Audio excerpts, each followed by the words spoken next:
Un rabot pour chant professionnel pour enlever la marche du chant est sans aucun doute l'un des investissements les plus importants que vous ferez dans votre boîte à outils. Car sans lui, il est presque impossible d'affûter vos quarts correctement. Tous nos rabots de chant sont usinés de façon CNC, de qualité aéronautique, d'aluminium anodisé, d'acier inoxydable et de carbure. Ils respectent les tolérances les plus strictes en accordant une attention particulière aux fins détails car nous reconnaissons le coût de vos skis et la précision requise. Par conséquent, nous arrondissons tous nos coins à la machine, non seulement pour vous offrir une expérience confortable, mais aussi pour ne pas endommager vos semelles. Nos plaques en acier inoxydable sont individuellement polies à la main pour s'assurer qu'elles ne marqueront pas votre semelle. Nos outils fonctionnent simplement mieux, se manipulent mieux et sont plus faciles à régler et à ajuster rapidement. Notre version Pro n'est pas équipée de notre plaque anti-friction en acier inoxydable et est notre rabot le plus économique. La version World Cup est livrée avec une plaque anti-friction en acier inoxydable qui améliore sa durabilité, le marquage de la semelle et offre un meilleur glissement.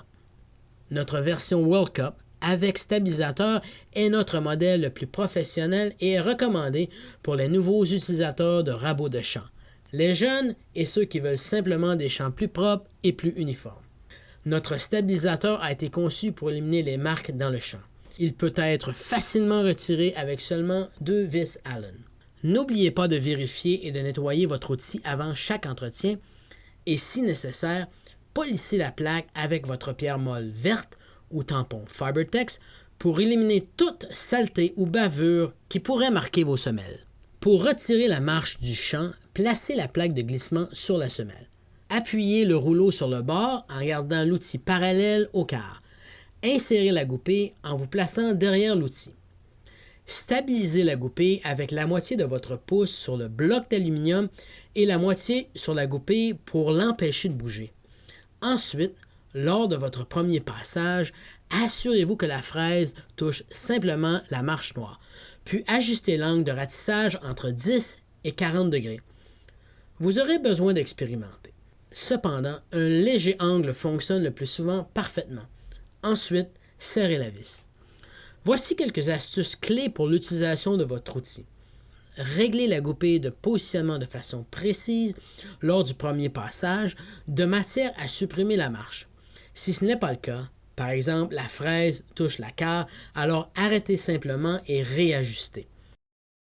La tension de votre main doit être moyenne à ferme, mais la pression vers le bas avec l'outil doit être très légère au départ. Une fois que le matériel commence à rouler en boucle, vous pourrez augmenter votre pression vers le bas.